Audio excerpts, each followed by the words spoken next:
I drove 6 hours from Chicago to my father's house in Springfield, clutching the printed boarding passes for our family vacation to Europe. $37,000. That's what I'd spent on flights, hotels, and experiences for all 6 of us. I wanted to surprise everyone by arriving early for our departure day, maybe grab breakfast together before heading to the airport. But when I pulled into the empty driveway, something felt wrong. The house was dark. No suitcases by the door. No excited chatter about our adventure. Mrs. Patterson, the neighbor, walked over with a puzzled expression. "Oh, honey, they left for their trip last week," she said gently. My stomach dropped. When I called my father, his response shattered me completely. That smirk in his voice was unmistakable as he said, "We already went last week. Only for family." Standing there in that empty driveway, my phone still warm from that devastating call, memories crashed over me like a brutal wave. 5 years. 5 long years of being the family bank account, always hoping this next payment would finally earn me a seat at their table. It started right after I landed my software engineering job at a tech company in downtown Chicago. Fresh out of college, 27 years old, and suddenly making more money than I'd ever imagined. My father, Thomas, remarried Linda when I was 15, 3 years after my biological mother died from cancer. Back then, he promised me that Linda and her 2 kids, Sarah and Jake, would become my real family. "We're all in this together now, son," he'd said, ruffling my hair the way he used to when I was little. But somehow I always remained on the outside looking in. The financial requests began small. Linda needed help with a car repair, $400. Then Sarah wanted money for her senior prom dress, $300. Jake needed new football equipment for his high school team, $600. Each time I handed over the cash, gladly, desperately hoping it would buy me the acceptance I craved. Then the amounts grew larger. Linda's medical scare 2 years ago led to surgery that insurance didn't fully cover. I wrote a check for $42,000 without hesitation. "You're saving our family," Thomas had said, tears in his eyes. "This is what real sons do." Those words echoed in my mind for months. Sarah's wedding last spring was next. $28,000 for the venue, catering, and flowers. "I want you to walk me down the aisle too," she'd said sweetly. "You're like a real big brother to me." But when the day came, she chose Jake instead, saying it felt more natural since they grew up together. Jake's college tuition hit me hardest of all. $65,000 over 2 years for his engineering degree at Northwestern. "He's following in your footsteps," Linda gushed. "You're such an inspiration to him." Yet Jake barely acknowledged my existence at family gatherings, spending most of his time on his phone or making jokes I wasn't included in. Between these major expenses came countless smaller ones. Linda's spa retreats for her anxiety, Thomas's golf club membership fees, Sarah's down payment assistance for her first apartment, Jake's spring break trips with his fraternity brothers, always accompanied by promises that I was part of the family and that they appreciated everything I did. The European vacation was supposed to be different. My idea, my gift to all of us. 3 weeks touring London, Paris, Rome, and Barcelona. I'd researched every hotel, planned every excursion, booked every restaurant reservation. This would be our bonding experience, our chance to create memories together as a real family unit. I'd presented the idea at Easter dinner 3 months ago. "I want to do something special for all of us," I'd announced, sliding the printed itinerary across Linda's dining room table. "A celebration of our family." Everyone's eyes lit up. Sarah squealed with excitement. Jake actually looked up from his phone. Thomas clapped me on the back. "This is incredible, son. You're incredibly generous." "When do we leave?" Linda had asked already, scrolling through the hotel photos on her tablet. "July 15th, I'd replied. "I've already requested time off work. We'll have the best 3 weeks of our lives. But now, standing in this empty driveway with Mrs. Patterson's sympathetic eyes watching me, I realized the horrible truth. They'd taken my gift and excluded the giver. My phone buzzed. A notification from Sarah's Instagram account. My hands trembled as I opened the app and saw the image that would haunt me forever. All 5 of them beaming in front of the Eiffel Tower. Thomas with his arm around Linda, Sarah and Jake making silly faces. The caption read, "Best family vacation ever. So grateful for this amazing trip. Love my family." Posted yesterday, the same day I was supposed to drive to their house for our departure. The comments below were even worse. Linda's sister, "You guys look so happy. Such a perfect family." Jake's girlfriend, "Wish I could have joined you." Sarah's best friend, "Your family trips are always amazing." I scrolled through dozens of photos. Them laughing over croissants in a Parisian cafe, touring the Colosseum in Rome, sipping wine in a Barcelona restaurant. Every image a knife through my heart. Not one photo included an empty space where I should have been. Not one caption mentioned missing me. They'd seamlessly erased me from their adventure as if I'd never existed at all. My investment in this family had cost me more than money. It had cost me my dignity, my self-respect, and apparently my place at their table. My hands shook as I dialed Thomas's number again. This time I needed answers. Real answers, not dismissive smirks and casual cruelty. He picked up on the 4th ring, and I could hear laughter and clinking glasses in the background. They were probably at some expensive restaurant, toasting their successful deception with my money. "What now, Freddie?" His voice carried the irritated tone of someone interrupted during a celebration. "I need you to explain this to me," I said, fighting to keep my voice steady. "I paid for this trip. I planned every detail. I arranged my entire schedule around these dates. How could you leave without me? Look, we talked about it as a family, and honestly, you wouldn't have enjoyed it anyway. You're always working, always stressed about deadlines and projects. We wanted to relax and have fun." The casual dismissal in his voice felt like a physical blow. "I specifically requested vacation time for this trip. I haven't taken a real vacation in 3 years because I've been working to pay for everyone else's needs." "That's your choice," Thomas replied coldly. "Nobody forced you to do any of that. Dad, this was supposed to be our family bonding experience. I spent $37,000 because I wanted us to create memories together." I heard Linda's voice in the background. "Tell him he's being too serious about this. It's just a trip." "Did you hear that?" Thomas asked. "Linda thinks you're overreacting, and honestly, so do I. You always get weird about these things." "Weird about what things about being excluded from family events that I pay for? Can you hold on a second?" The phone went quiet, except for muffled voices. I strained to listen, catching fragments of their conversation. "Just get him off the phone," I heard Linda say. "He's ruining our last night in Barcelona. Tell him we'll make it up to him somehow." Sarah's voice chimed in. When Thomas returned to the line, his patience had clearly expired. "Listen, Freddie, we're trying to enjoy our last evening here. We'll talk about this when we get home." "Put Sarah on the phone," I demanded. "I want to hear directly from her why she thought this was acceptable." "Sarah doesn't want to talk to you right now. You're being dramatic." "Put her on the phone, Thomas, now." I heard Thomas sigh heavily, followed by rustling sounds and whispered conversations. Finally, Sarah's voice came through, but it lacked any of the warmth I'd grown accustomed to. "Hi, Freddie," she said flatly. "Sarah, I need you to help me understand this. I planned this entire trip as a gift for our family.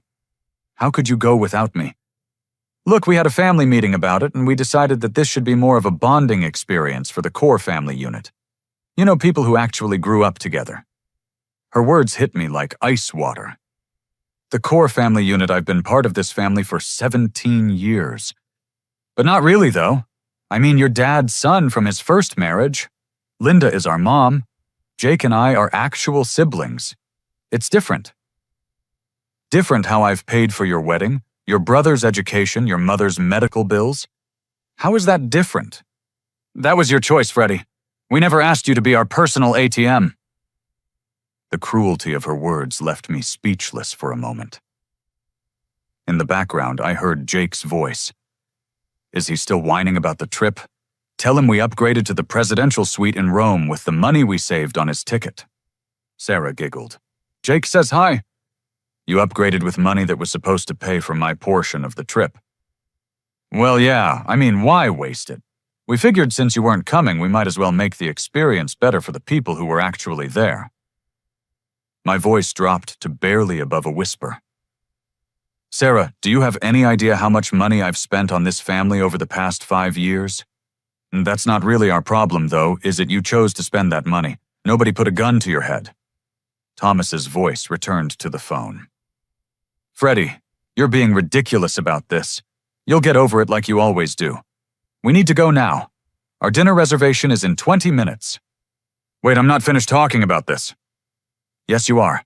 We're on vacation and you're ruining it with your attitude. We'll discuss this when we get home if you're still upset. The line went dead.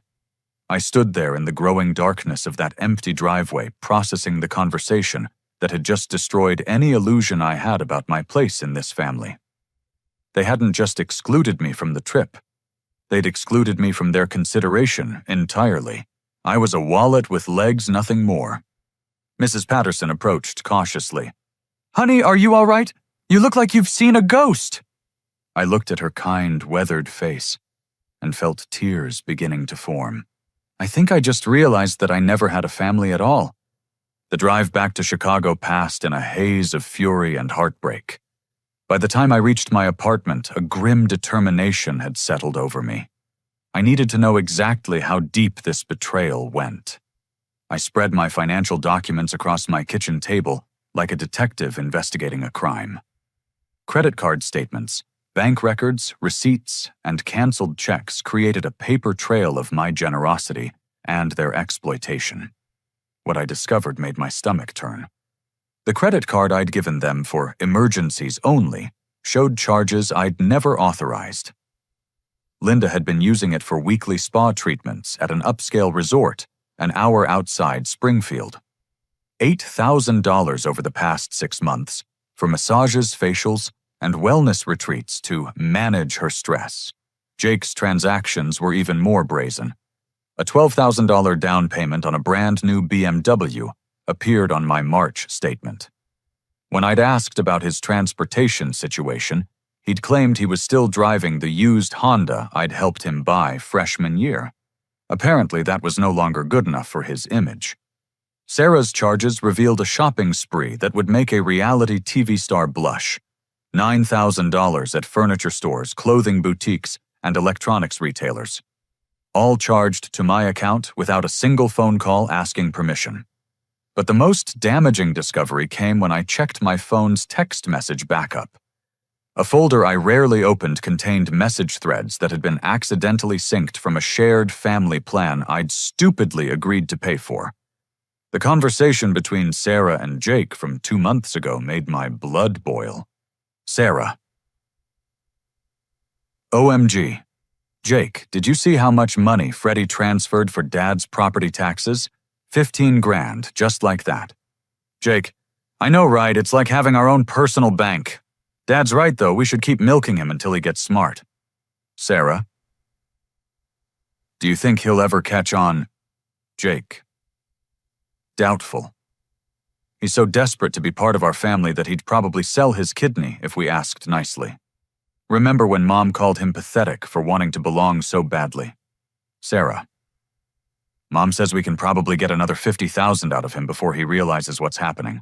She wants to redo the kitchen next spring. Jake. Should we feel bad about this? Sarah. Why, he makes good money, and it's not like we're forcing him to pay for stuff. If he's dumb enough to keep giving us money hoping we'll love him more, that's his problem. Jake. True. Besides, it's not like he's real family anyway. Dad only keeps him around because he's useful. The messages continued for weeks, detailing their plans to manipulate me for even larger sums. They'd nicknamed me ATM Freddy and had a running joke about my pathetic need for family approval. Linda had contributed her own messages to a separate thread with Thomas. Linda, I think we can get Freddy to pay for Sarah's honeymoon if we play it right. Just have to make him feel extra included in the wedding planning. Thomas. The boy has always been easy to manipulate. Lost his mother young, never got over wanting a family to accept him. We'd be stupid not to take advantage of it. Linda. Should we invite him to the Europe trip? Thomas. Hell no. That's for actual family only. But we'll let him pay for it and then make up some excuse why he can't come. By the time he figures it out, we'll already be gone. Linda, perfect. I've been looking forward to this trip for months. It'll be so much more relaxing without him there trying so hard to fit in. My hands trembled as I scrolled through months of these conversations. They'd been planning my exclusion from the very beginning, even as they smiled to my face and accepted my money. The final blow came in the form of a voice message that had been accidentally sent to my number instead of Sarah's. Jake's voice, drunk and careless. Hey, Sarah. I'm recording this because I'm too wasted to type, but I wanted to tell you what Dad said at dinner tonight. He thinks we should keep milking Freddy for at least another year or two. Mom agrees. She says he's so pathetic wanting to belong to us that we can probably squeeze him for whatever we need. Dad's planning to ask him to invest in that rental property deal next month. $50,000 minimum. Can you believe how stupid he is? Like, we literally call him ATM Freddy to his face sometimes and he just laughs like it's funny. Anyway, I'm gonna pass out now. See you tomorrow. I played the message 3 times, each word cutting deeper than the last. They weren't just using me financially. They were laughing about it, celebrating their ability to manipulate someone desperate for family connection. The rental property Jake mentioned triggered another memory. 3 weeks ago, Thomas had casually mentioned a great investment opportunity that we should discuss soon. I'd assumed it was another attempt to include me in family financial decisions. Now I realized it was just their next scheme to extract money from their personal ATM. I spent the rest of the night calculating the total damage. Over the past 5 years, I'd given this family nearly $200,000 in various forms. Money I could have used to buy my own house, start my own business, or build a real future for myself. Instead, I'd funded their luxurious lifestyle while they mocked me behind my back. As dawn broke over Chicago, I made a decision that would change everything. I wasn't going to be ATM Freddy anymore. It was time for the family bank to close permanently. 2 months passed in blessed silence. No requests for money, no fake family invitations, no manipulative phone calls. I began to think they'd finally gotten the message and would leave me alone. I was wrong. Thomas called on a Tuesday morning in September while I was reviewing code at my office. His voice carried that familiar honey-sweet tone he used when he needed something expensive. "Pretty good to hear your voice, son. How's work treating you?" "What do you want, Thomas?" I kept my response cold and direct. "Now that's no way to greet your old man. Can't I just call to check on my boy?" "You can, but you won't. What's the emergency this time?" His chuckle sounded forced. "You know me too well. Listen, we've got a little situation with the rental property, and I was hoping you might be able to help us out." The rental property. Jake's drunken voicemail had mentioned this exact scenario. They were following their script perfectly. "What kind of situation?" I asked, curious to see how elaborate their lie would be. "Well, the tenants we had lined up fell through at the last minute. Real deadbeats, it turns out. They've been living there for 2 months without paying a dime in rent, and now they've disappeared completely. Left the place a mess, too." "That's unfortunate. What does this have to do with me?" "The mortgage payment is due next week, and with the lost rental income, we're short about $4,000. I hate to ask, but could you spot us just this once? We'll pay you back as soon as we get new tenants in there." I leaned back in my office chair, amazed by his audacity. "Let me get this straight. You want me to pay the mortgage on property that you own because your tenants didn't pay rent? It's not quite that simple, son. This is a family investment. We all benefit when the property appreciates in value." Interesting. I don't recall investing in any rental property. Well, not directly, but your family. What's good for the family is good for you, too. Before I could respond, I heard Linda's voice in the background, and Thomas put the phone on speaker. Freddie, honey, it's Linda. Her voice trembled with what sounded like genuine distress. I'm so sorry to bother you with this, but we're really in a bind here. The bank is threatening foreclosure if we don't make the payment by Friday. Foreclosure seems extreme for one missed payment. Well, we might have missed the last 2 payments as well, Thomas admitted reluctantly. But that's only because of the tenant situation. Sarah's voice joined the conversation. Uncle Freddie, I'm really worried about Mom and Dad losing the house. And if they lose it, where will little Emma and Tyler stay when they visit their grandparents? Sarah was playing the grandchildren card, referring to her 2 young kids. She'd never called me Uncle Freddie before in her life, but apparently desperate times called for creative relationship definitions. This sounds like a serious financial crisis, I observed. Have you considered selling the property? We can't sell it right now, Linda said quickly. The market's terrible and we'd lose money. But if we can just get through the next few months, everything will turn around. Jake's voice appeared from somewhere in the background. Tell him about the new tenants we have lined up, the ones with perfect credit scores. That's right. Thomas jumped on this thread. We've got a young professional couple very interested in signing a 2-year lease. They just need to finalize their job transfers and they'll be ready to move in next month. The lies were flowing so smoothly that I almost admired their coordination. Almost. You know what's funny about this whole situation? I said, letting a smile creep into my voice. What's that, son? I was just thinking about something Jake said a couple of months ago. Something about only for family. The line went quiet for several long seconds. Finally, Thomas cleared his throat. I'm not sure what you're referring to, Freddie. Oh, I think you remember. Something about a European vacation that was only for family. Family that apparently doesn't include the person who paid for it. Linda's voice became defensive. Now, Freddie, that was completely different. This is a real emergency. You're right, Linda. It is completely different. Back then, I was asking to be included in something I'd already paid for. Now you're asking me to pay for something I'm not included in. This isn't the same thing at all, Sarah protested. This is about helping family during a crisis. Family. I repeated, slowly tasting the word. That's an interesting concept. Tell me, Sarah, during your family meeting about the Europe trip, did anyone mention that the person paying for the vacation might want to attend? Another long silence. Look, we all said some things we didn't mean, Thomas finally offered. People get excited about vacations and don't think clearly, but this situation is about our financial survival. Your financial survival, I corrected. Let me ask you something, Dad. If I pay this $4,000, will I be invited to the next family gathering? Of course you will, son. You're always welcome. Will I be included in family photos? Absolutely. Will I stop being referred to as ATM Freddie Tobenaut? Disakwanon. The silence that followed was deafening. I don't know what you're talking about, Thomas said weakly. Sure you do. Just like you know about the unauthorized charges to my credit card, the property taxes I've been paying on a house that's not mine, and the rental property that somehow became my financial responsibility without my knowledge or consent. I heard frantic whispering in the background before Thomas returned to the phone. Freddie, I think there's been some miscommunication here.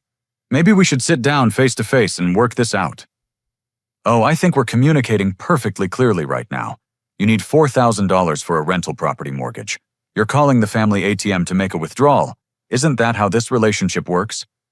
Son, you're being unfair. We've never treated you like an ATM. I laughed out loud at that. You literally have me saved in your contacts as ATM Freddie. Jake told Sarah about it in a voicemail he accidentally sent to me. More frantic whispering followed by what sounded like a minor argument before Thomas came back on the line. Look, whatever problems we've had in the past, we can work through them. Right now, we need to focus on solving this rental property situation. Will you help us or not? I let the question hang in the air for a long moment. savoring the desperation I could hear creeping into his voice. You know what, Dad, I'm going to give you the same answer you gave me when I asked about the vacation I paid for. What's that supposed to mean? Only for family, remember. I hung up the phone and turned off my ringer. For the first time in years, I felt free. The satisfaction of hanging up on Thomas lasted exactly 12 minutes before my phone started buzzing with text messages, voicemails, and missed calls. They were panicking, and their desperation was showing. Linda, Freddie, please call us back. We can work this out. Sarah. Uncle Freddie, please don't let pride ruin our family relationship. Mom and Dad really need your help. Jake, dude, can we talk? I think there's been some misunderstandings. Thomas left a voicemail that started angry and ended pleading, Freddie, I don't know what's gotten into you, but this childish behavior needs to stop. We're family and family helps each other. Call me back immediately. But I wasn't interested in their panic. I was interested in justice. I drove to my cousin Marcus's law office during my lunch break. Marcus was my mother's nephew, a successful attorney who specialized in financial crimes and family law. We'd stayed close over the years, bonding over our shared memories of my mother and our mutual understanding of complicated family dynamics. Freddie. Marcus stood up from his desk with a genuine smile. What brings you to my legal lair? I spread my documentation across his conference table. Bank statements, credit card bills, text message printouts, voicemails transcribed to text, and a detailed timeline of financial transactions dating back 5 years. Marcus whistled low as he reviewed the evidence. This is extensive. Tell me what's been going on. I walked him through the entire story from my mother's death and Thomas's remarriage to the European vacation betrayal and this morning's rental property scam. Marcus took notes and asked clarifying questions, his expression growing more serious with each detail. Freddie, this isn't just family drama. This is criminal activity. They've committed credit card fraud, identity theft, and possibly tax fraud, depending on how they've been handling your financial contributions. Tax fraud? Have you been claiming any of these expenses as gifts on your tax returns? No, I assumed they were handling their own tax situations. Marcus pulled out his laptop and started typing. I'll need to verify this, but I suspect Thomas has been claiming you as a dependent for tax purposes, while also claiming these payments as business expenses or family support. It's a common scam that can result in serious penalties. He was right. 20 minutes of research revealed that Thomas had been filing fraudulent tax returns for 3 years, claiming me as a dependent, despite the fact that I lived independently and made more money than the rest of the family combined. The tax benefits he'd received totaled over $12,000 in false refunds. This gets better. Marcus continued scrolling through property records on his computer. Tell me about this rental property they want you to pay for. I explained Thomas's story about problem tenants and mortgage payments. Freddie, look at this. Marcus turned his laptop screen toward me. According to public records, this property is registered solely in your name. The mortgage application lists you as the primary borrower and owner. My jaw dropped. That's impossible. I never signed any mortgage documents. Someone did using your financial information and credit score. This is identity theft, plain and simple. But here's the interesting part. Since the property is legally in your name, you actually own it. And if they're living there without paying rent to you, they're essentially squatting in your house. The irony was beautiful. They'd committed fraud to put a property in my name thinking they could make me pay for it while they lived there rent-free. Instead, they'd accidentally given me ownership of their home. What are my options? I asked. Marcus grinned, and I saw a hint of the mischievous kid who used to help me prank our relatives at family reunions. Oh, you have several delicious options. We can file criminal charges for the credit card fraud and identity theft. We can report the tax fraud to the IRS. We can initiate eviction proceedings against your squatters, and we can sue them in civil court for the money they've stolen. All of that sounds expensive. Not really. The criminal charges don't cost you anything. The state handles prosecution. The IRS investigation is free and actually pays you a reward if they recover money. The eviction is straightforward since you have clear ownership. And the civil suit. Well, we'll structure it so they pay your legal fees when you win. I felt a strange calm settling over me. This wasn't about revenge anymore. This was about justice. Let's do it all, I said. Marcus started making calls while I completed paperwork. Within 2 hours, we'd filed police reports for credit card fraud and identity theft, submitted documentation to the IRS regarding Thomas's fraudulent tax returns, and initiated formal eviction proceedings against my stepfamily. The eviction notice will be served tomorrow, Marcus explained as we finished the paperwork. They'll have 30 days to vacate the property. After that, sheriff's deputies will physically remove them and their belongings. What about the criminal charges? The credit card fraud is ironclad. They used your accounts without permission for personal expenses totaling over $40,000. That's a felony in Illinois. The identity theft charges related to the mortgage fraud add another layer of serious criminal liability. My phone buzzed with another call from Thomas.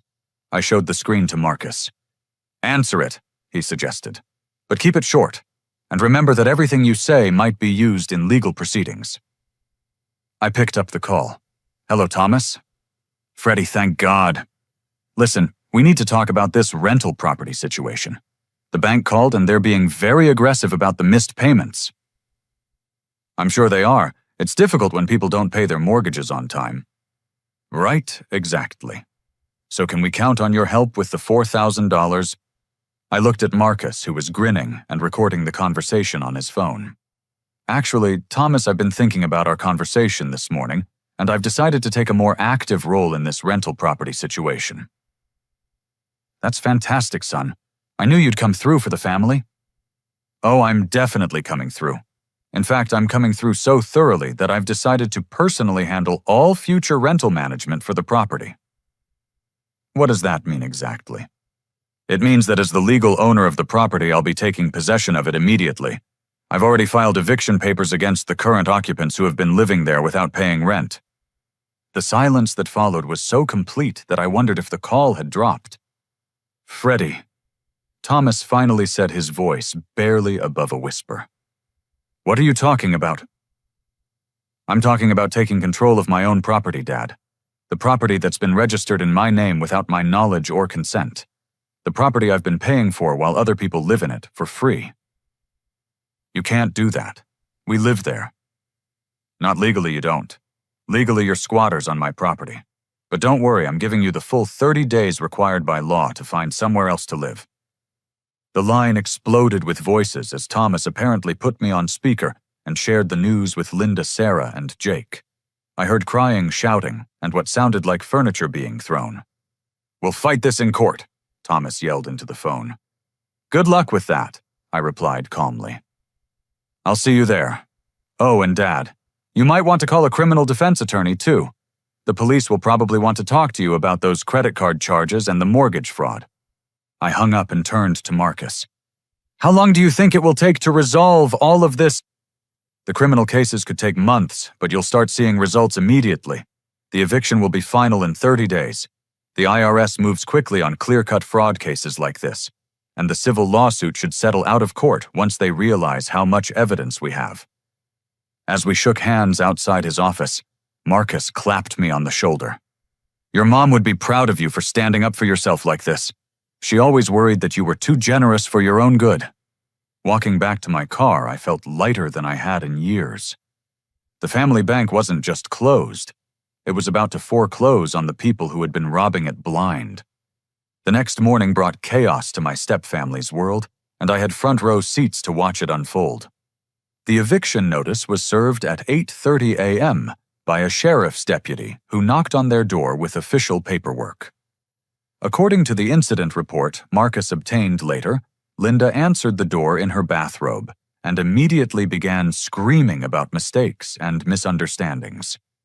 The deputy calmly explained that she had 30 days to vacate the premises or face forcible removal by law enforcement. By 9 a.m., my phone started ringing. Thomas called first, his voice shaking with rage. Freddie, what the hell do you think you're doing? You can't just throw your family out on the street. I'm not throwing family out on the street. I replied calmly while sipping my morning coffee. I'm evicting people who have been illegally occupying my property without paying rent. This is our home. We've lived here for 2 years. In a house registered in my name, purchased with money stolen from my credit cards, while I unknowingly paid the mortgage payments. That's called fraud, Thomas. We never stole anything from you. Tell that to the police detective who called me an hour ago. Apparently, credit card fraud involving amounts over $10,000 gets priority attention from the Financial Crimes Unit. I could hear Linda crying in the background, wailing about how they were going to end up homeless. The irony wasn't lost on me. They'd shown no concern about my emotional homelessness when they excluded me from the family I'd been financially supporting. Sarah called next, alternating between tears and fury. Freddie, how can you do this to us? Emma and Tyler are going to lose their grandparents' house. Their grandparents should have thought about that before they committed felony fraud. This is about revenge, isn't it? You're still upset about the stupid vacation. This isn't about revenge, Sarah. This is about consequences. Actions have results, and your family's actions have finally caught up with you. We can pay you back for everything. Just drop the charges and let us stay in the house. Pay me back with what money? The money you've been stealing from me. The money you don't have because you've been living beyond your means, using my credit. Jake's call came an hour later, and his approach was entirely different. Freddie, dude, I think we need to meet face to face and work this out man to man. There's nothing to work out, Jake. Everything is already in motion. Come on, man. We're family. Family doesn't do this to each other. You're right. Family doesn't exclude each other from vacations they paid for. Family doesn't steal credit card information. Family doesn't commit mortgage fraud.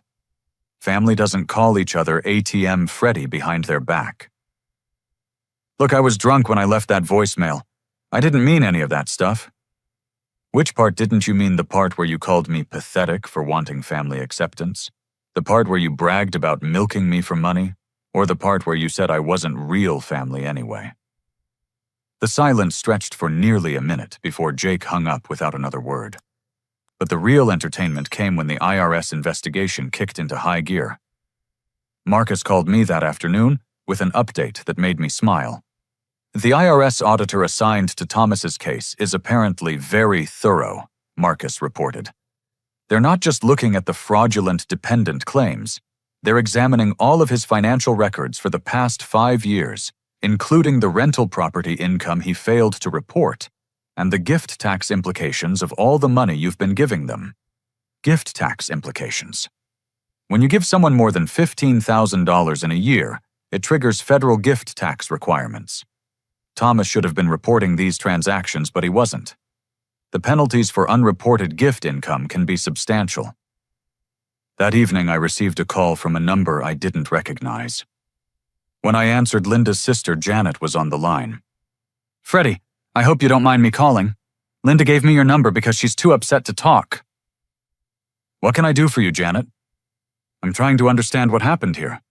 Linda is saying you've kicked them out of their house and had Thomas arrested. Thomas hasn't been arrested yet, but he probably will be. And I didn't kick them out of their house.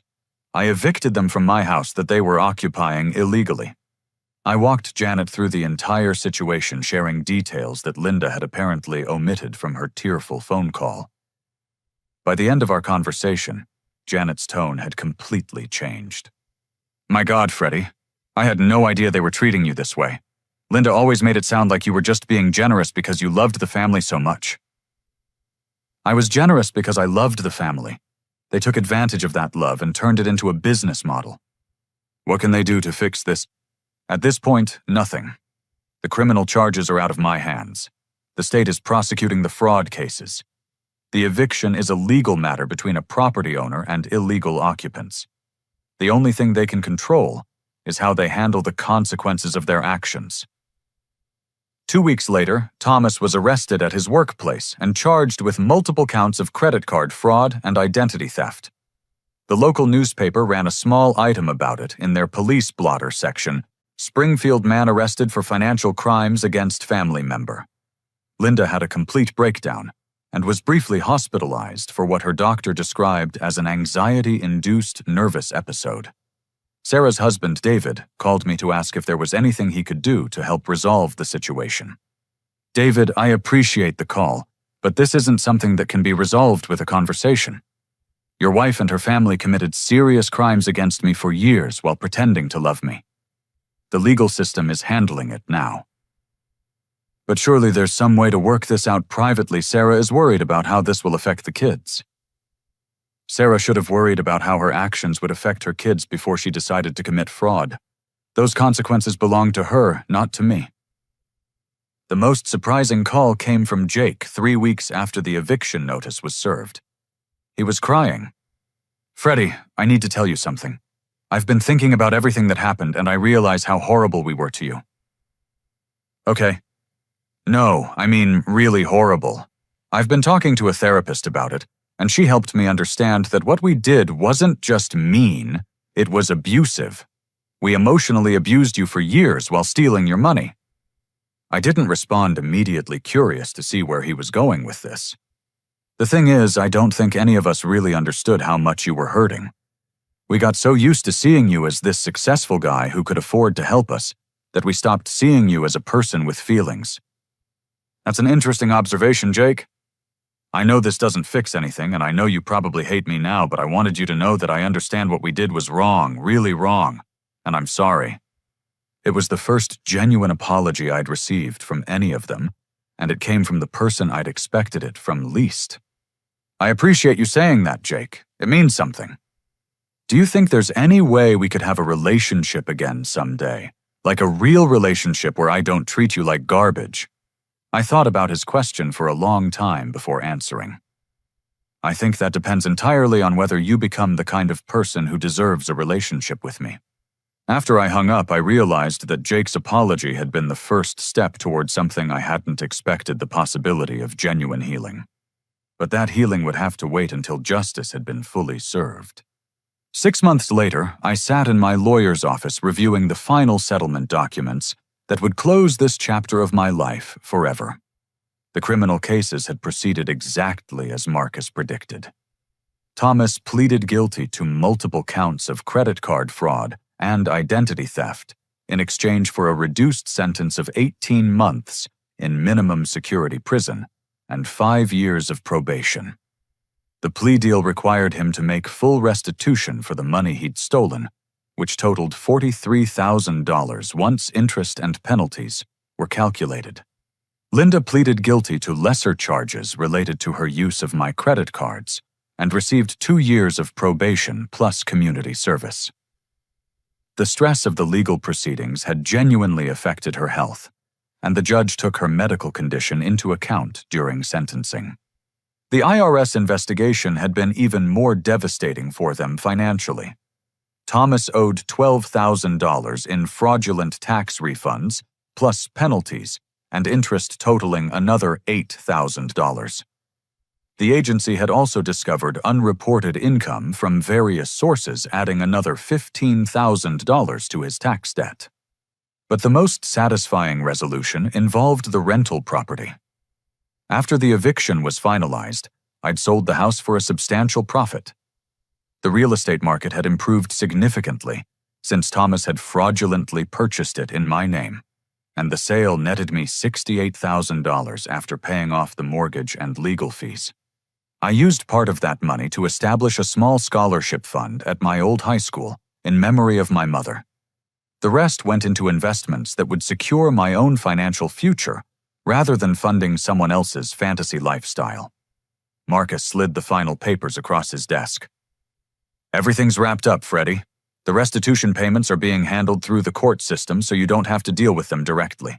The tax liens against Thomas ensure that you'll receive every penny you're owed, even if it takes years. What about the civil lawsuit? Settled out of court last month.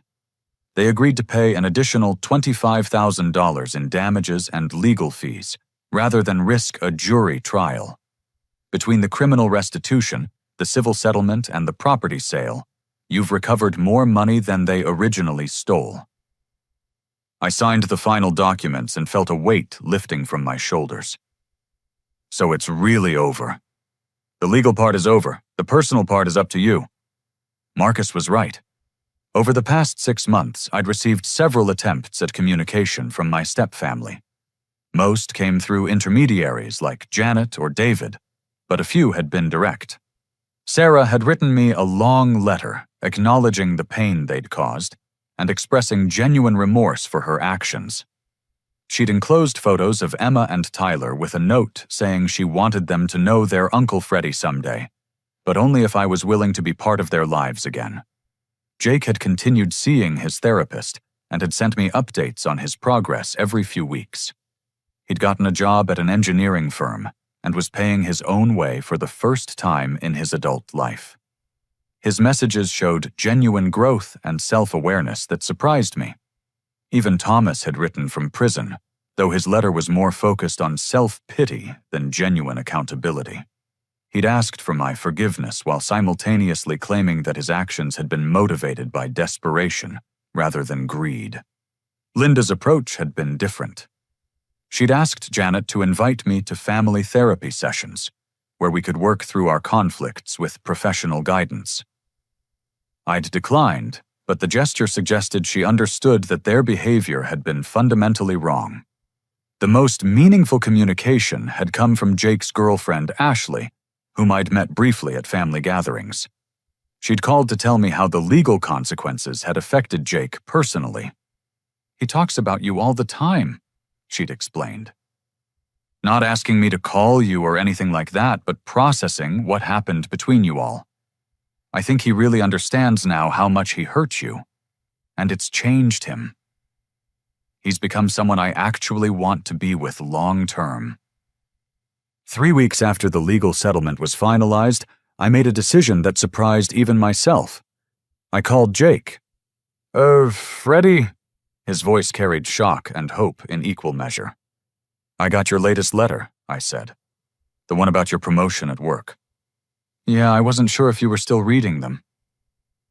"I read all of them, and I've been thinking about what you wrote about taking responsibility for your choices. I meant every word of that." "I believe you did. That's why I'm calling. I want to meet for coffee and talk about what a real relationship between us might look like." The silence that followed was filled with what sounded like Jake crying. "Are you serious?" he finally managed. "I'm serious about exploring the possibility. No guarantees, no instant forgiveness, but I'm willing to see if you've genuinely changed." We met the following Saturday at a coffee shop in downtown Springfield. Jake looked different. Older, more serious, less entitled. He'd lost weight and carried himself with less arrogance than I remembered. "Before we start talking about the future, I need to hear you acknowledge what really happened," I told him. "We used you," Jake said without hesitation. "We took advantage of your love for our family and turned it into a source of income.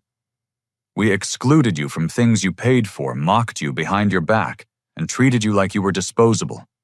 We were cruel, and there's no excuse for any of it." "Why did you do it?" Jake thought about his answer for a long time. "Honestly, because we could. You wanted family so badly that you'd put up with anything, and we exploited that weakness. It was easier than treating you with respect. Do you understand why that was wrong? I understand that it was abusive. My therapist helped me see that what we did to you was a form of financial and emotional abuse. We isolated you, manipulated you, and made you doubt your own worth." The conversation continued for 2 hours, covering years of hurt and misunderstanding. Jake didn't make excuses or try to minimize their actions. He owned everything completely. As we prepared to leave, Jake asked the question I'd been expecting. "Do you think Sarah and I could earn your forgiveness someday?" "I think Sarah already has based on her letter and her actions since this all started. You're on the right track, but forgiveness isn't something you earn. It's something I choose to give when I'm ready." "What about Dad and Linda?" I considered his question carefully. "Your father's letter showed me that he still doesn't understand what he did wrong. He's sorry he got caught, not sorry he hurt me. Linda seems to understand better, but I'm not sure she's capable of the kind of change that would make a relationship possible." "That's fair. They've got a lot more work to do on themselves." 6 months later, Sarah and I began rebuilding our relationship slowly. She brought Emma and Tyler to visit me in Chicago, and we spent an afternoon at the Children's Museum. Watching her interact with her kids, I could see genuine changes in her character. She was teaching them about respect consequences and treating people with kindness. Jake and I developed an email correspondence that gradually grew into occasional phone calls and eventually regular meetings. He'd found his own identity outside of the family's toxic dynamics and was becoming someone I genuinely liked as a person.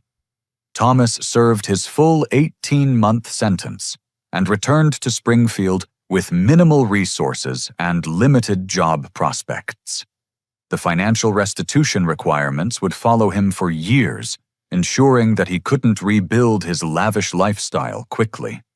We had no contact during this period, and I felt no desire to change that. Linda struggled with depression and anxiety following the legal proceedings, but according to Sarah, she was working with a therapist and taking responsibility for her actions. She'd asked through Sarah if I would be willing to receive a letter from her, but I wasn't ready for that level of communication yet. 2 years after the final legal settlement, I received an unexpected call from Thomas. His voice was humble in a way I'd never heard before. "Freddie, I know I'm probably the last person you want to hear from, but I wanted to call and tell you something important." "What's that, Thomas?" "I've been going to counseling and a program for people who've committed financial crimes against family members. It's helped me understand that what I did to you wasn't just theft. It was betrayal of the worst kind. I betrayed the trust of someone who loved our family." I listened without interrupting, curious to see if he'd genuinely changed. "I know I can't undo the damage I caused, and I know I don't deserve your forgiveness. But I wanted you to know that I understand what I did was wrong, and I'm working every day to become the kind of person who would never hurt someone who cared about our family." "What do you want from me, Thomas?" "Nothing. I don't want anything from you, son. I just wanted you to know that losing you made me realize what I'd thrown away. You were the best thing about our family, and I destroyed that because of greed and selfishness."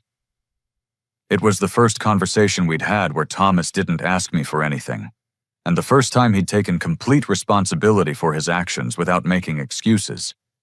"I appreciate you saying that," I told him. Do you think there's any chance that someday, maybe years from now, we might be able to have some kind of relationship again?" I thought about his question for a long time. "I think that depends entirely on whether you continue becoming the kind of person who deserves a relationship with me. Right now you're not there yet, but you're moving in the right direction." Today, 3 years after that devastating phone call in my father's driveway, I have a small but genuine family. Sarah and her children are regular parts of my life, and she's become the sister I always hoped she could be. Jake and I have developed a friendship built on mutual respect rather than financial obligation. Thomas and I exchange Christmas cards and brief updates through Sarah, but we haven't rebuilt a personal relationship yet. That may come with time, or it may not. I've learned that forgiveness doesn't require reconciliation. Linda and I have no direct contact, but I've heard through the family that she speaks about me with regret and respect. That's enough for now. Most importantly, I've learned to value myself enough to demand authentic relationships. I no longer confuse generosity with love or mistake financial support for family connection. The people in my life now care about me as a person, not as an ATM. My mother would be proud of the man I've become and the family I've chosen to build. The family bank is permanently closed, but the family itself, rebuilt on honesty and respect, is stronger than ever. I'd like to ask you something. Have you ever found yourself in a relationship where your generosity was being taken advantage of? How did you recognize the difference between people who loved you and people who loved what you could provide for them? I'd love to hear your thoughts in the comments below. If this story resonated with you, please give it a like and subscribe for more real-life stories about overcoming family challenges and finding your own strength. And if you think someone else might benefit from hearing this message about the importance of setting boundaries with family, please share this video with them. Thank you for listening to my story, and remember that you deserve relationships built on genuine love and respect, not just what you can provide for others. Take care of yourselves, and I'll see you in the next one.